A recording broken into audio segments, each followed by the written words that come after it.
welcome to our podcast. This is Bloody Coconuts coming to you live. We have a wonderful group of women ready to tell you some interesting stories. Starting with myself, Miss V. And I have my friend here to the left. You could call me Niqs. And then to my left, Okay. Okay. And what was one of this whole podcast again? Well, first of all, we do want to say that we have our fourth Bloody Coconut who is not present today, but will be next week. So stay tuned for that. The point of our podcast, as you say, is to tell interesting stories, firsthand experienced. from stories from the other side, because we definitely have stories from the Caribbean. We definitely have stories from just being back home. So this is just giving us the opportunity to share.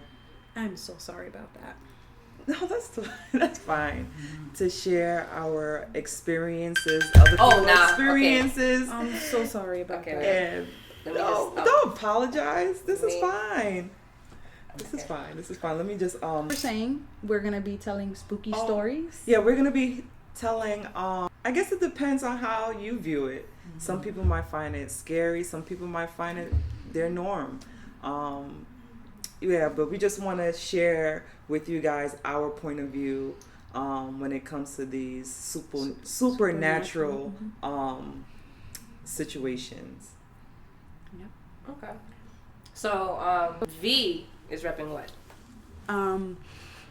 My Venezuelan and Dominican heritage, Latinos, Latinas, Latinx. Niqs, you're repping what? Well, I was born and raised in New York, so I'm American, but my dad is Cuban, but he was raised in Jamaica, and my mom was from Aruba. And Chloe and I are, our dad is Jamaican, and our mom, who is our special guest for today. Yeah, she is our fourth coconut. Fifth take. Well, for today she's our fourth, right? Yes. For today she's our fourth. Yes. All right. So thank you for joining last minute, Mom. Yes. My pleasure. Okay.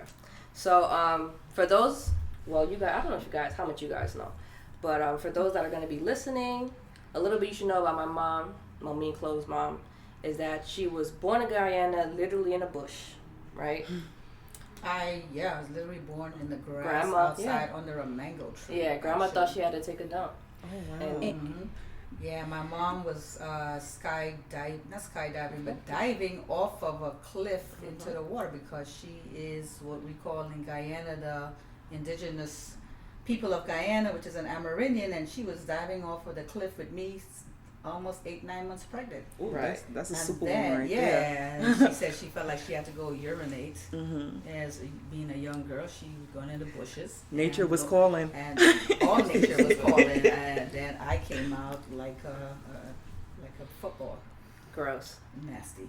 Right. But that was that. So that was my life. So, right. I'm a bush girl. Right. So my mom is a tribe. There are many tribes in Guyana, but my mom is a Wapishana, and my dad is a Makushi tribe, which is considered the Makushis are warring Indian, and the Wapishanas are like a very mild, peaceful kind of tribe. So how the two of them got together, I mean, he must have took the spear to her side and like, my woman, Right, so opposites do attract. Yes, they do. Hey. Her village is in the mountains.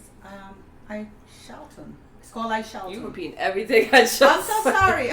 Shelton is located where? Yep. Shelton. We're in the bottom part of Guyana. Right. Everything. We were. Bottom being the south. We're not here to discuss how all the Indians got to the bottom of Guyana, but that's where we were kind of like pushed down there, and that's where we wound up in the mountains and the Amazon. In the savannah. In the savannah and the Amazon, and that's where we live in a pretty much reclusive people. Right. Is that like a reservation type? You know what? It's sort of like the government gives you, that's your village and that is where you are. It's like Bronx, like it's like labeling you live in Brooklyn, but it's one specific tribe only. You know, like it's only like you live in Brooklyn, but that's just one your tribe. Family, your tribe. Yeah, your tribe. Or if you live in the Bronx, that's your tribe. So it's like that. Okay. It's broken down into regions. Well, that's how people in Brooklyn feel anyway, right? So. Hey, you know it. You know, Brooklyn got our tribe, and the Bronx is a whole different world. Yeah, it's true. It's true. You know? People from Brooklyn always gotta tell people they're from Brooklyn. That's true. Like Niqs said, this podcast is to bring a new approach on the POV point of view to true crime and supernatural experiences. Yes. All over the world, of course, but especially in the Caribbean, which we feel is more untouched. Right. And who's to say the supernatural and the true crimes aren't the same? Yeah, right. It's true because you're not really a point of view. It's your personal view. You know, because your view and my view might be two different kind of views, and I can't impose my views on you. Exactly. Because my perception is my perception. Right. You know. True. So it's a personal point of view. Yeah. So having Mom here is significant because she is a super Christian.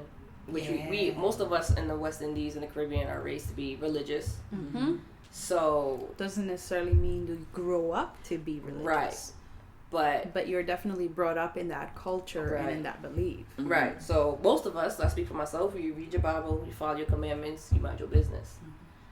But that doesn't help when you might experience something that the Bible doesn't really explain too much, in my opinion. So. With maybe you just here, don't know where to, to place your hand on it. True. Yeah, I think the Bible explains the supernatural, and in the supernatural realm, it's like evil. You know, it evil versus good, but darkness versus light. You know, yin and yang. And that is it. And everybody have, as you just say, yin and yang, and people have their own things. Right. I think it also is significant because I feel like supernatural is something that some people kind of feel like it's taboo, coming from a Latino culture. There are people who believe in Santeria, so they do believe in saints and curing and healing through spirituality, but from a Christian or from a religious point of view, that's something that's frowned upon. So I do believe that maybe supernatural, like you just said, dark and all of that. I feel like it's something that a lot of people are not so open to discuss because it might be frowned upon, despite having had or having thought to or having believed to have, personal experiences. I agree to some extent with you because remember, when I call my God, I call him a supernatural God. And when I call on my God, I feel like it's a good thing because, if I'm down, I mean, it depends. Like you can look at things and look at it both ways. Like you can use a good thing and use it for evil. Absolutely agree. So for me, when you say frowned upon, I don't look at when I hear the word supernatural, I think of good things. My supernatural working God, and this is what actually this podcast is like. When you encounter things that to you is your views or your eyes and you can't believe, or things that you see that looks very like unreal or very evil to you, I call on my mighty God, and this is what's going to lead to. So my mom, when I was a little girl, we moved out of the if you want to call it the bush. My daughter was joking, I was born in the bush, and I mean she's actually rightly so. It is, people would say that I came from the jungle, and that's what you mean. But my great grandfather, we call him a PI man. What a PI man does, and he was considered to be a good Obia working man. That if anybody put a hex on you, you would be able to reverse it. So you see, as you look and call Obia, there's good and bad. There's people that take it off for you, or they can white magic, black magic. Yeah. So for her, that's how she grew up. Because remember, we're Native Americans of South America. Right. And we have our own universe that we look at, and this is how their beliefs come in, and this is where you say religion, right? And the supernatural come, and when you grew up with that, your grandfather said that's what her father told us, what grandpa did.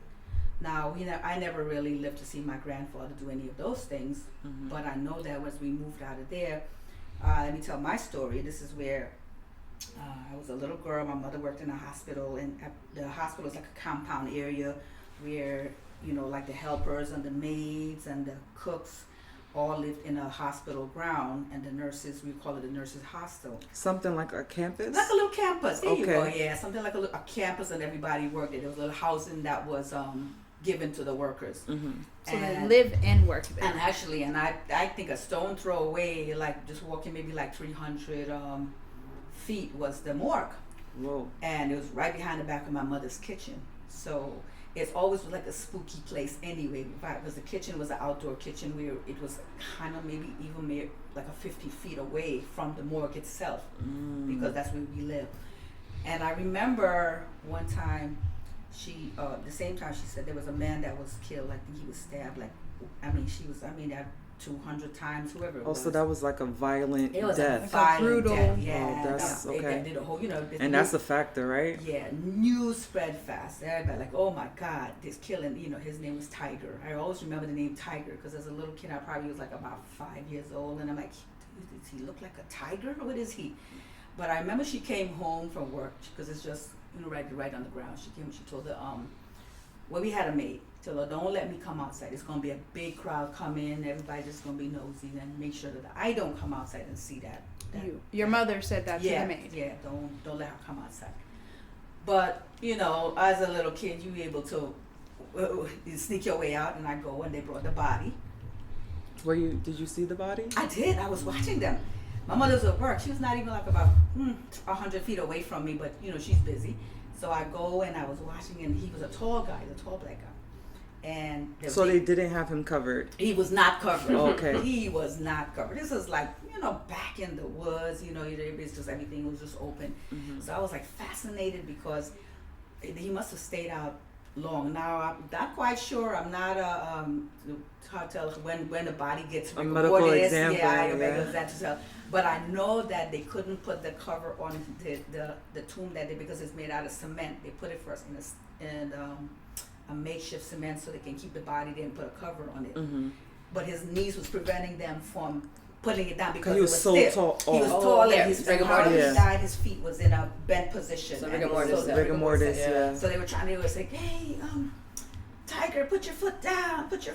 And I don't know if it was my imagination, but I really saw and it started to, I don't know if they were pressing hard on him, that they're going to shift the body movement, and then finally. But you seen it, that was giving way. Yeah, it's giving way, and he was coming down, they put it, I was like, oh my God, he's moving. You're like, oh my God, he's moving his legs, Whoa. And I was like, wow.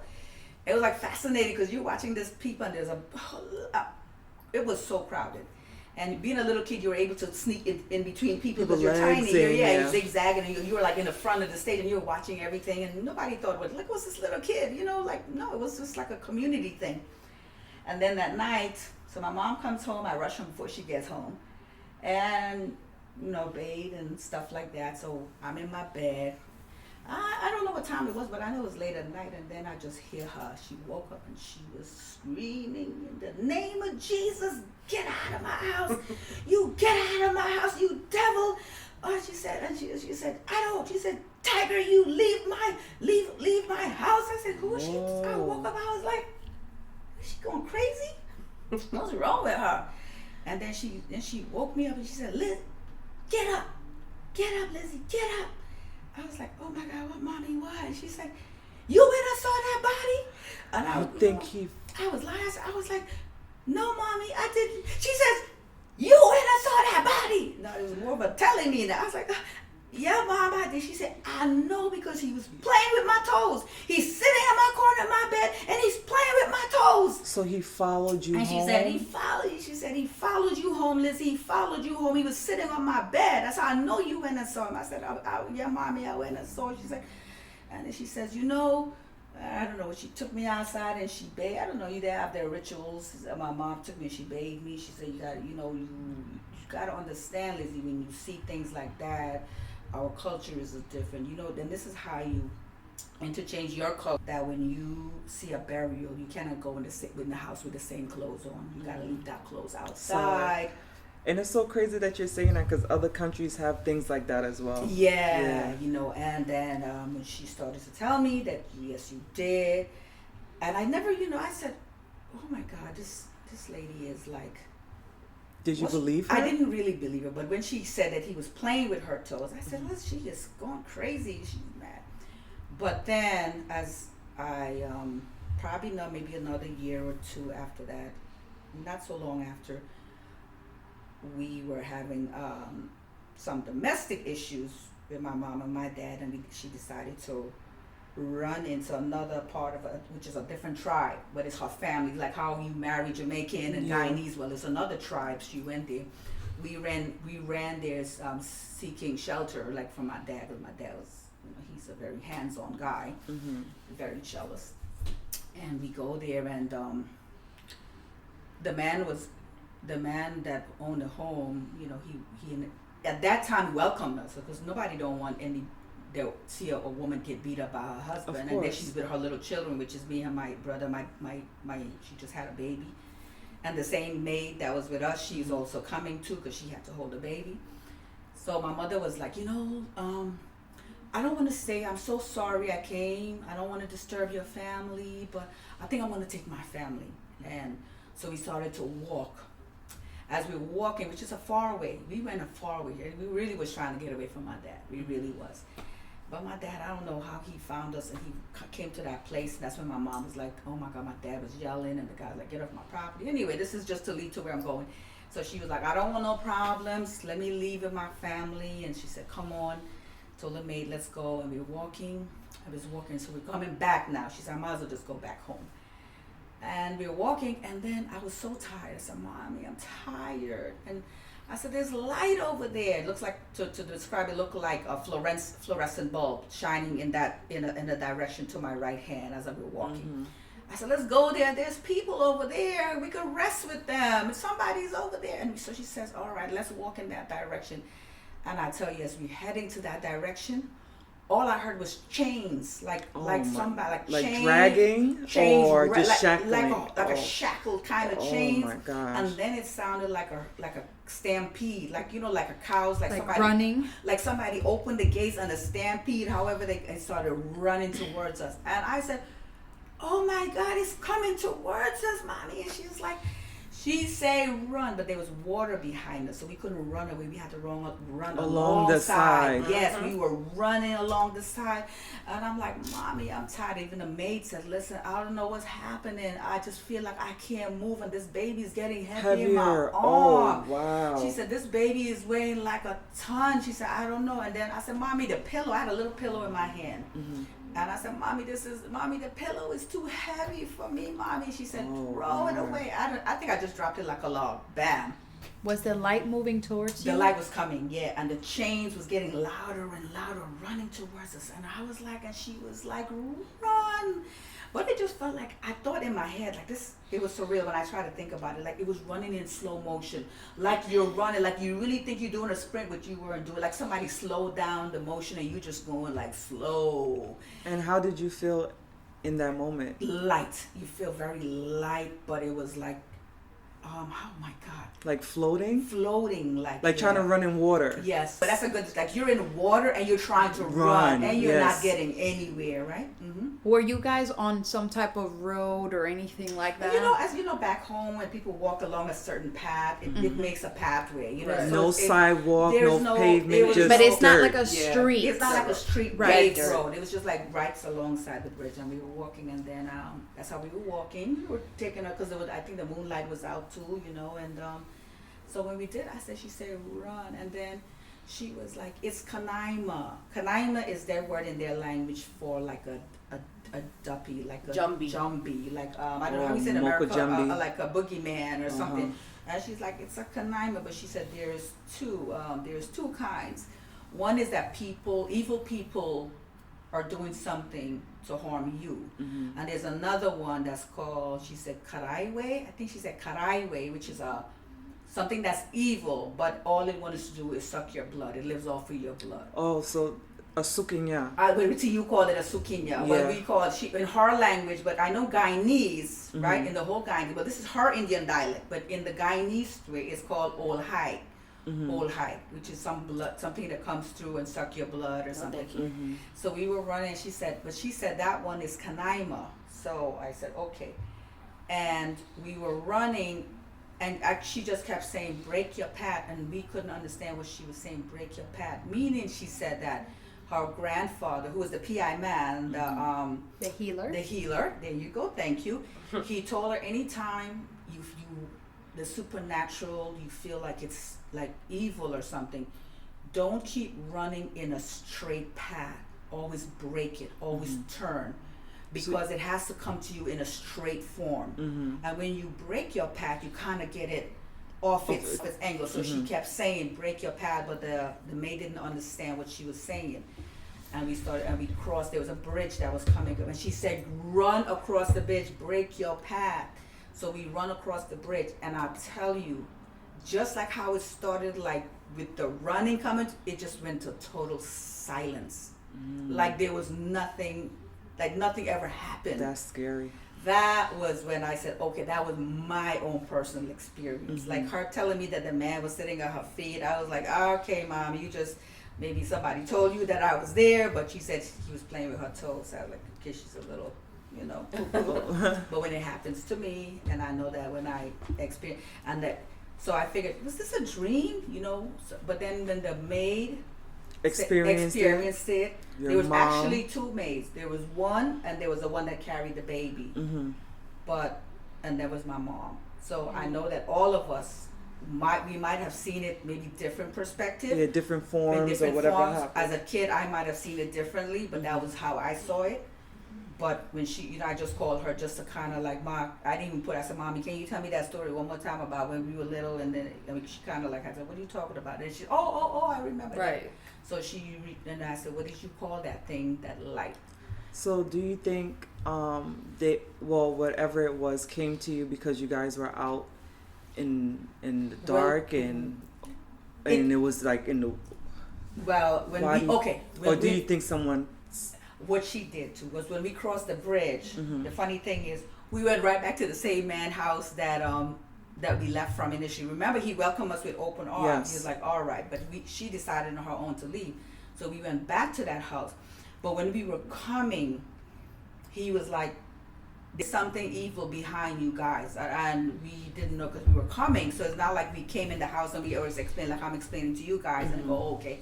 We were coming into his property and he stopped us. He stopped her and he's like, told his wife, tell her to go with her family because whatever's behind them, he don't want them in his property. So there's something evil following them. But you know, my mom, as the story goes, is like not sometimes, they believe like somebody is trying to do you something. Somebody's trying to harm you. Could have been dad or something. Yes, right, exactly. Because you're trying to you guys were essentially running away. Yeah. And that would have stopped you guys from running. So interesting that you say that, because as I listened to her story, seeing how you had a previous experience, in my mind I thought, well, it seems like, you know, whatever evil was preying on the innocents because you were a child still. Yeah, exactly. But what Niqs was saying is that, you know, if this is some kind of evil that was summoned by somebody to search you, so it's definitely a possibility. It's not like unheard of. You know, a lot of people do that out of spite, where and you know, unfortunately some people don't even know, you know, like they might tell them like, oh, I'll get something or someone to bring her back, not knowing that this is or an even evil just wanting them back, right? Yeah. So what do you believe? You know, the funny thing is, like, when you listen to your grandfathers, because my grandfather was like, though he didn't speak the languages, like he was very like a herbalist guy. He would tell you stuff, and my mom would explain it to me. You know, this means this. It looks like a little garlic, and she said this is like if you know, like how you have magic potions. If you want somebody to fall in love with you, this is like called Bina. You put something on them, and they will. I think for my dad, this is true because a lot of women liked him.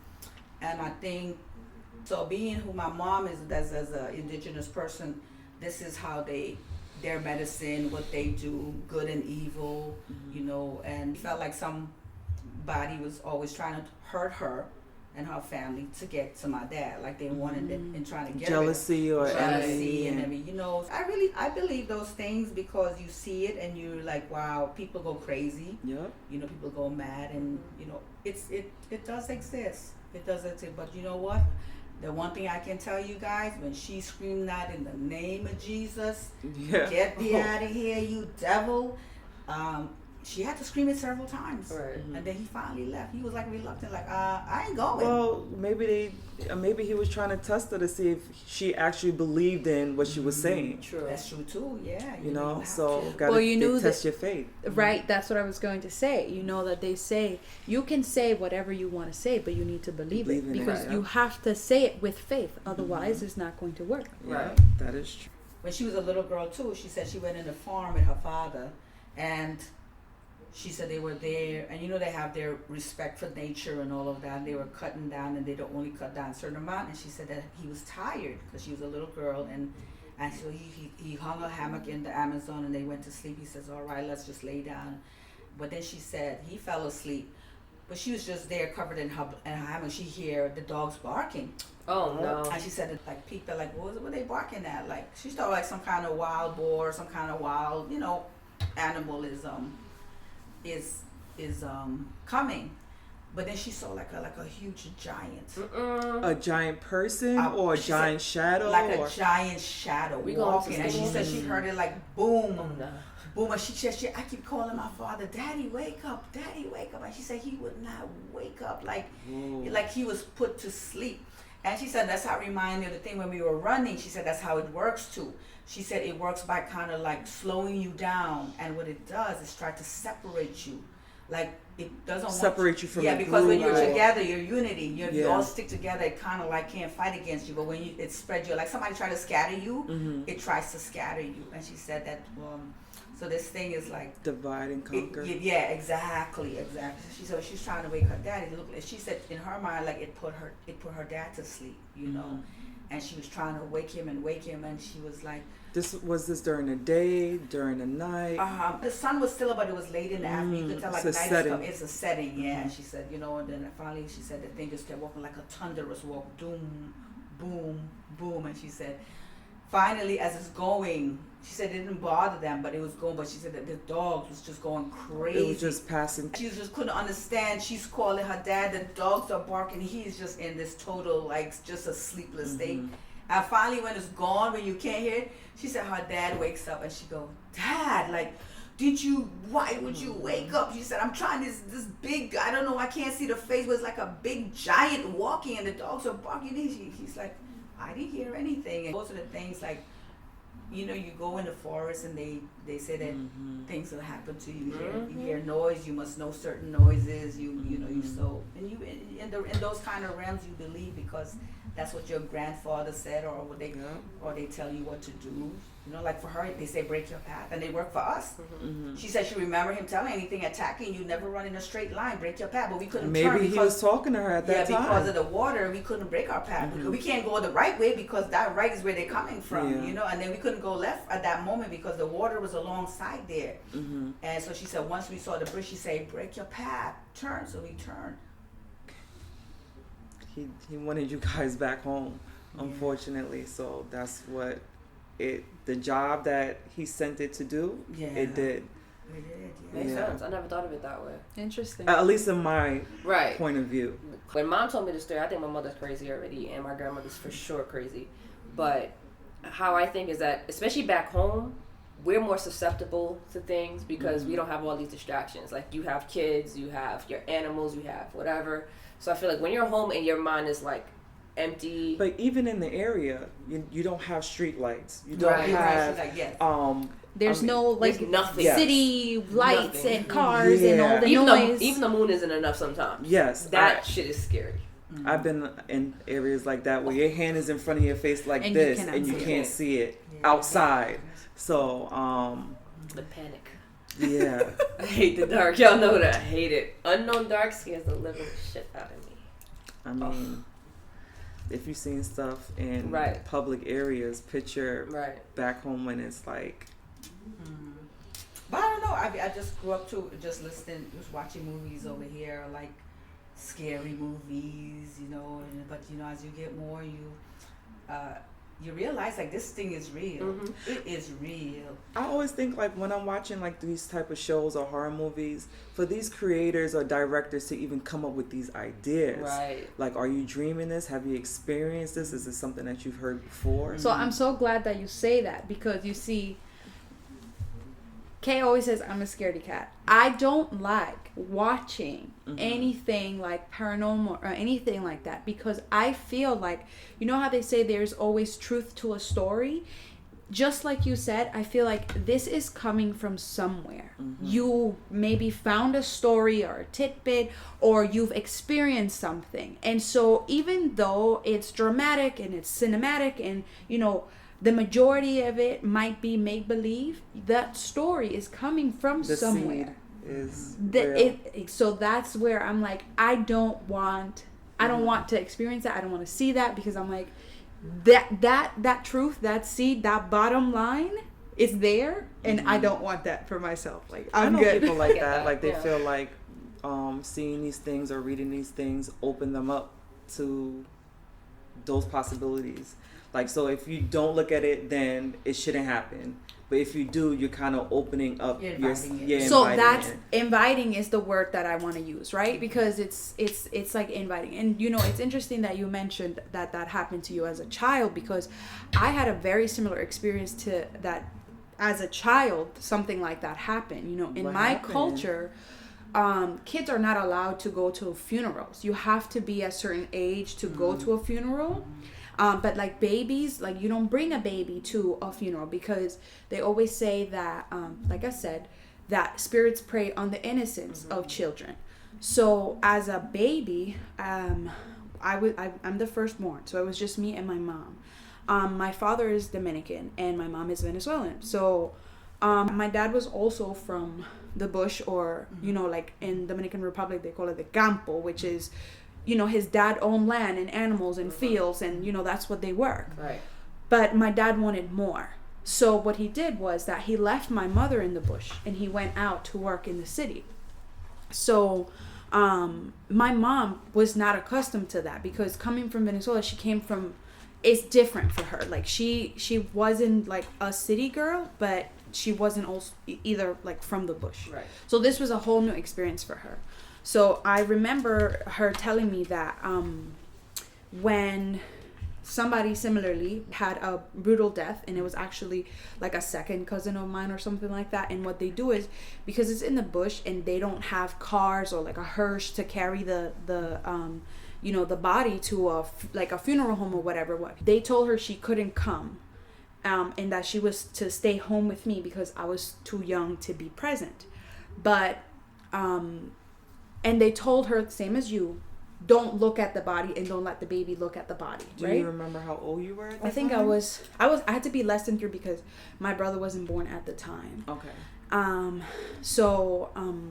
She said that when the parade, or if you even want to call it that, when they walked in front of the house, I was looking at the body, and she coming from a different culture, she didn't believe what they had told her, where don't look at the body, don't let the baby look at the body, like that's so she said that night after we had seen the procession, we were sleeping together, and again my dad wasn't around, so it was just me and her, and we were sleeping in the same bed together. And she said that once she started dozing off, like once I fell asleep and she started dozing off, I was being pulled down, like the bed, off the bed. Oh, towards the feet, and oh no, I have goosebumps right now.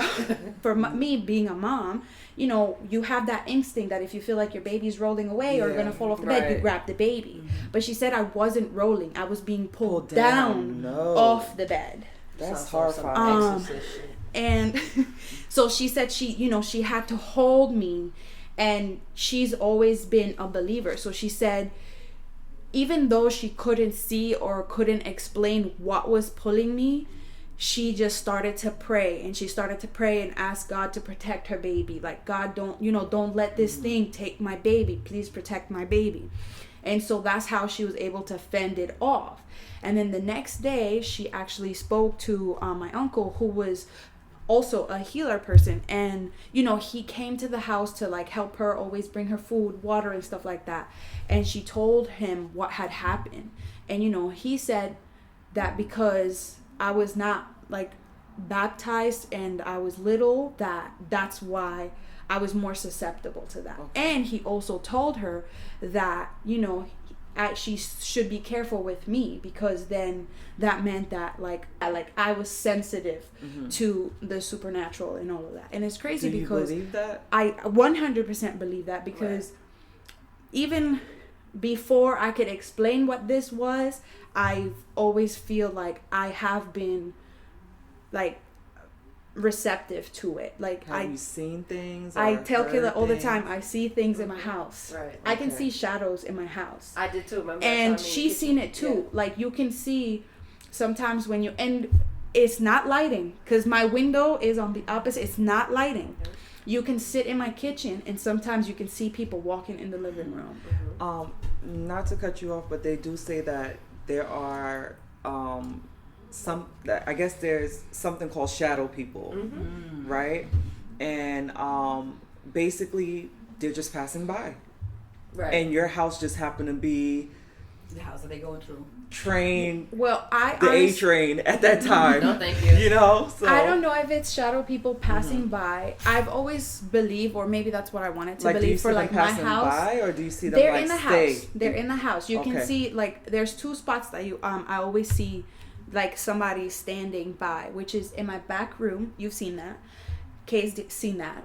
In my back room, so like my kitchen leads to a back room, which leads to my yard, and it could be day, it could be night. You'll see a shadow standing in the back room. So they're not passing through. They're just there in the back room. And in the kitchen, from the kitchen, you can see somebody in the living room. I've always wanted to believe, I got goosebumps again. I've always wanted to believe that my mother-in-law was very, very close with her parents. And she wanted to take care of her parents, and they wanted to take care of her. And they bought this house together. And shortly after they moved into the house, her father died of cancer. And then in the same way, her mother died in that house. So I've always believed that maybe part of her parents stayed in that house with her, because this was the dream that they had, because this was, you know, like this is what they wanted to do. And I believe that like part of her parents are with her still, trying to watch over her. Because it's interesting, you see, when I talk about the story about me being a baby and being pulled off the bed, to me that's scary. Like my heart starts palpitating and my breath is catching and I have goosebumps, and it's not a good feeling. But when I talk about the house and the shadows in the house, it's a different feeling. I feel like this calm, this serenity when I see these shadows. Like it's not scary for me. Okay. So that's why I feel like, you know, this is maybe like a good spirit, if you want to say that, versus what you experience with that spirit in chains and thing following you. Like I said, that fear. These are not like ominous, like dark spirits. It's not ominous. Not all spirits are malicious. Malicious. Like for me, I was talking to my brother's ex-girlfriend in Guyana, right? And I didn't know she was telling me. She kept saying, as we were talking, I'm cooking, and she's like, "Tell your husband I say hi." But I just figured like she was just telling me when your husband, tell him I say hi. And I'm like, all right, cool. And she was talking, and then she said, "Tell your husband I say." I said, well, all right. I said, I am gonna tell him when he comes home. She's like, "No, he's behind you." I said, no one is home but me. She said, "Girl, well, there's somebody walking behind you all the time. That's why I keep telling you, tell your husband I say hi." But you guys are on video call? I was on video call. Whoa. And she saw somebody in your house. She said, "That's why I kept telling you," and you were not responding. You kept saying, "All right, okay." But I said, "Yeah," but I kept saying that because I'm the only one in the house. There's no one home but me. My husband is at work, so I kept saying, "Okay." And then she said, "I saw," because he was peeking over your shoulder. Like she said, he peeked over your shoulder. And that's when I told you again, tell your husband. So what do you think that was? But it wasn't hurting me, you know. And she was like, that's why she said, that's why I told you again, tell your husband I say hi. I said, I will when he comes home. Has she ever seen your husband before? She has never seen my husband. Did she describe? She said he's dark skinned, but he's tall. He hovered over you. My husband is dark skinned, but he wasn't home. She said that he bent down to look into the camera at me. That's like, why are you not telling your husband hi? Did you feel in that moment like you were like any kind of success? There was no sinister thing. But I do feel, for me, like sometimes when me and my husband, yeah, we do get into this, like when I get very passionate and we start going, like my china came crashing down. Like whatever is in the house, don't like when I argue, or doesn't like anybody upsetting my spirit. I could feel that. And that's why when I'm home, I don't feel any sense of like evilness. I walk to my basement up and down. There's nothing stopping me. And I feel like whatever is in this house, it's on your side. it's on my side. And they don't want anybody yelling at me or screaming at me. So in a sense, some things that, like her baby was here too, and she was like laughing and giggling. You're like, who's laughing at? Oh, yeah. You giggling, you playing. It look like you playing with somebody, you know? So it's interesting that like you can have kind of both experiences with like, you know, like you said, a malicious and negative, and you know, and you can also have like, I've never felt scared or threatened in my house, but I do believe that there are, you know, listen, for me, that helps me today. No, I do believe. I mean, there's certain things that like really is unbelievable. I'll tell you, I was at work, and this is here, and I was walking along the hallway in my job, real like how we are right here, and there's two ladies that was sitting down talking in a different language, and I felt like something shoved me, and I, you know, because it shoved me, I looked at the two of them, and I looked at one lady in particular.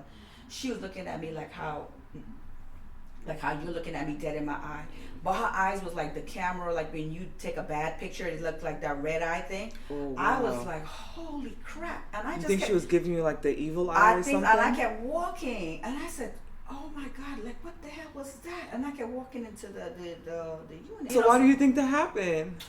I just feel, for me, I feel like when you are a child of God, He protects you at all. So you think that God moved you away from that situation? That's the evil. And she was like, when she came on, I don't know what they were saying, obviously, but whatever pushed me, and she looked at me, and her eyes looked red, like I said, real recognize like real, like a fire burning. How she looked at me, and I was like, what the hell? Like whatever entity that she prays to, realized that you are a praying warrior. Yeah, so it's so true. And I feel like, whoa. Like whatever, I don't know if it's my guardian angel like push me to the side and be like, not this one. But I didn't know what they were saying until the girl behind me who spoke their language, she was like, why these people with boys always talking about obia and doing some harm to people? And I was like, oh my goodness, that's what they were talking about.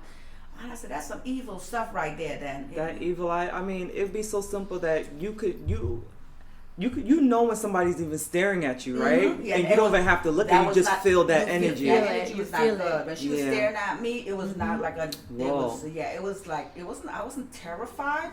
But you were challenged. But I was, exactly. Yeah. It looked at me and you'd be surprised who indulged. Like the Bible, and I'm going to put the Bible, you got to have the Bible in this. There's no mix and match. And he was like, listen, there's gonna be people, and you're gonna have to say that those demons are gonna be like, I don't know you. I know the name of Jesus, but I don't know the name that you calling, because so when you call on Jesus, you better have that full armor. You be like, yo, and that's what keep me today. I'm like, Lord, anybody that come and touch me gotta be touched because you allowed them to touch me. Now my mother didn't believe in these things. Besides, she tell me little bits of her grandparents. That's the only knowledge I have, because I really didn't see anything with my grandfather. I don't, because we're all Native American, and I never grew up with certain little habits that people have, like before they come in the house. My mother never told me to walk backwards or when I walk under a tree, tie your hair up, because whatever's hanging in the trees are gonna grab onto your hair. Though I had my own experience, but it's just like sometimes you want to shove it in your head, you know. But these things, when I look at it, they're very real. They're very real. Right. So is it safe to say that you believe you're sensitive in some sort? I know your gift, to my knowledge, is that you have dreams. I do have dreams. I don't want to get too far into that. Right. But your gift, I feel like personally, is your gift of dreaming. People don't like when I tell them dreams. They be like, I mean, I'm not 100%, but no, because I try not to be. I don't try to, I'm not no fortune teller. I just listen. But I do know from my own personal life, and God has shown me things, I know that it turned out to be exactly what I thought. So you get premonitions. Yes, exactly. So I believe in good and evil. I mean, for there to be good, it got to be evil, and vice versa. And for that, people said angels, well, they're evil angels also. That's a fact. You know, they got good. So when you hear an angel, the first thing you think about somebody good, but they're bad angels also. Yeah, right. Just doing the bidding of the devil. Brandy told us, angel in disguise, That's right? true. Mm-hmm. So stupid. And So Vanessa. it's safe to say that you are a Christian, but you also believe in, the evil spirits and all of that. It's all in the Bible, girl. When the child that was possessed by the evil, and there was like 100 lesions in the pigs. Oh yeah. All of these things are in the Bible. Jesus so cast for me, it in the for me pigs, to say that I don't believe in that, Maybe we have to do an episode on that. About what?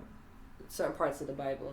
I mean, we could do that as a I think she session. should definitely be like visiting Come back us. for that, Yeah, right? She has a lot of stories, so yeah, definitely. You gotta know that in any topic you bring up here, you'll find it in the Bible. You will find. I like That that. does make sense. I mean, that would be a good challenge, right? That's Yes. true.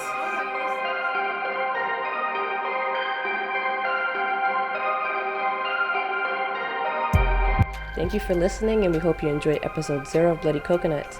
If you have your own personal paranormal story you would like to share, hit us up and follow us on Instagram at Bloody Coconuts Podcast, or shoot us an email at bloodycoconutspodcast@gmail.com. We want to hear from the mandem, the gal lem, the non-binary people them. We deny any negative energy or spirit from our stories, and we deny for y'all too. Stay safe, big up yourself for listening, and I hope y'all listen again.